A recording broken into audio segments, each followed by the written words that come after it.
Hi friends, hello అందరికీ నమస్కారం. నేను మీ నరసింహ. ఇప్పుడైతే నేను మీకు ముందు తీసుకొచ్చేసాను. నేను కరీము సురేంద్ర అయితే మా ట్రావెల్ బ్లాగ్లోని సంబంధించి మేము అన్నవరం నుంచి అయితే బయలుదేరిపోయాం.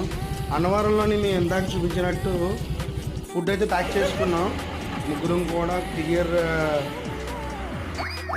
గోగుల్స్ అయితే తీసుకున్నాం. నా దగ్గర కింద పడి ఇరిగిపోయినాయి ఫ్రెండ్స్. సో మిడ్ నైట్ 12 అయ్యింది. మేము అన్నవరం దాటిన తర్వాత అయితే మేము అక్కడ ఫ్లైఓవర్ మీద ఆగాం. సో ఎందుకంటే బాగా ఆకలేస్తుంది.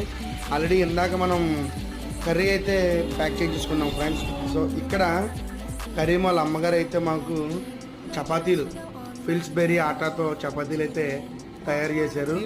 మేము వాటిని ఈచ్ ప్యాకెట్ 3